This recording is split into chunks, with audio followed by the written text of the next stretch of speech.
Nga 14 omwezi guno omubaka omukyala wa disitulikiti Napak Faith Nakut yayanja ennongoosereza mu tteeka ly'ebibiina li Political Parties and Organizations Bill 2025 ku nnyingo y'e178 era sipiika Anita Among n'alisindika mu kakiiko k'amateeka. Kati olwaleero lino lireeteddwa mu Paalamenti okusomebwa omulundi ogwokubiri era liyisibwe. Is to provide for the inter-party organization for dialogue and the forum for non-represented political parties and political organizations as organs of the National Consultative Forum. Kyokka Paalamenti ebadde etandise abaka b'oludda oluvuganya ne bafuluma nga beemulugunya olw'obutawa tteeka lino budde okusobola okubaganyizibwako ebirowoozo. So we shall leave you here to participate in your sham process, to process your bill, pretending that you are getting the input of the people of Uganda and yet not. Thank you, Honorable Speaker. I will take my leave because I don't want to participate in this sham process. Thank you. Thank you. Have a blessed day. Wadde bafulume tekirobedde Paalamenti genda mu maaso. Honourable members, can we have free sitting? Omubaka wa Budama West Fox Odoi kino akiwakanyizza bw'atyo n'asaba Paalamenti okugira ng'erindako okugenda mu maaso n'etteeka lino kubanga baliyisizza mu bwangu ng'ebintu bingi tebitunuuliddwa ssaabawolereza wa gavumenti kyawabudde ng'agamba nti kino tekirina tteeka lyekimenya. It's important that we provide time to cover all the business that is before the House as a commitment to our efficiency and delivery to the people of Uganda.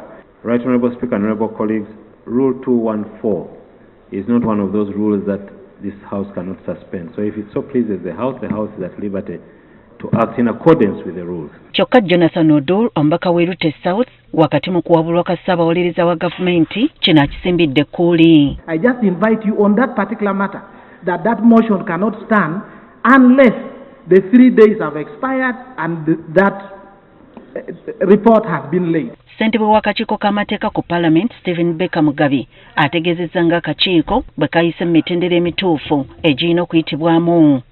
In the process, we held committee meetings with the move of the bill, the Honourable Yusuf Mutembule, who represented the Honourable Nakut Faith, and Mr. Lawrence Serwadda, Executive Director of iPod. Ennongoosereza zino zaagala buli kibiina kya byabufuzi kyetaba butereevu mu mirimu gy'ekibiina ekitaba ebibiina by'obufuzi ki Inter-Party Organization for Dialogue oba iPod okwawukanako nga bwe gubadde nga kyakyeyagalire. The committee notes that the proposal to create an organ within the National Consultative Forum is intended to institutionalize the Inter-Party Organization for Dialogue as an organ of the NCF.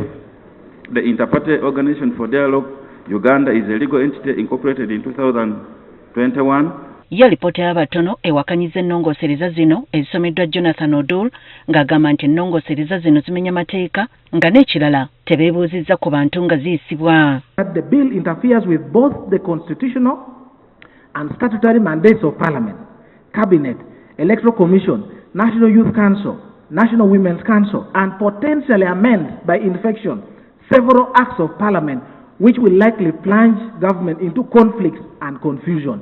Jimmy Akena akulira ekibiina ki UPC era omubaka wa Lira City naye akalambidde ng'agamba nti mwennyamwivu eri gavumenti okukkiriza ennongoosereza zino kubanga zireeteddwa mu mutima mukyamu. Bw'atyo n'abuulira Paalamenti ng'ekibiina ki NRM ekibadde ssentebe wa iPod ekisanja kino tekitegese entuula nga bwe zibadde zirina okuba nga beebuuza ate obwagazi obukaka ebibiina okukyegattamu gye babujje. And that is why I say it is diabolical. It is not done in the interest of the political players. I speak for UPC. My brother Asuman is not part of this. And I'm thankful that Mao is not here to embarrass himself. This is wrong. Ssaabawolereza wa gavumenti Kiryowa Kiwanuka akalambidde ng'agamba nti etteeka lino ddungi kubanga teririna ngeri yonna gye lirinyirira ssemateeka wa ggwanga. Oluvannyuma ennongoosereza zino ziyisiddwa. In conclusion, Right Honourable Speaker and Honourable Members, the committee recommends that the bill be passed subject to the proposed amendments attached here too. Those in favor say on the contrary, nay. The ayes have it. Kati ekirindiriddwa kulisindika wa mukulembeze w'eggwanga kulissaako omukono litandika okukola. Bannakibiina ki NUP bazze bakyogera lunye ng'ennongoosereza zino bwe zigenderera bo olw'okuba baagaana okwegatta ku mukago gwa iPod olw'obutakkiriziganya na bigendererwa byagwo. Honourable members, I put a question that Rule 214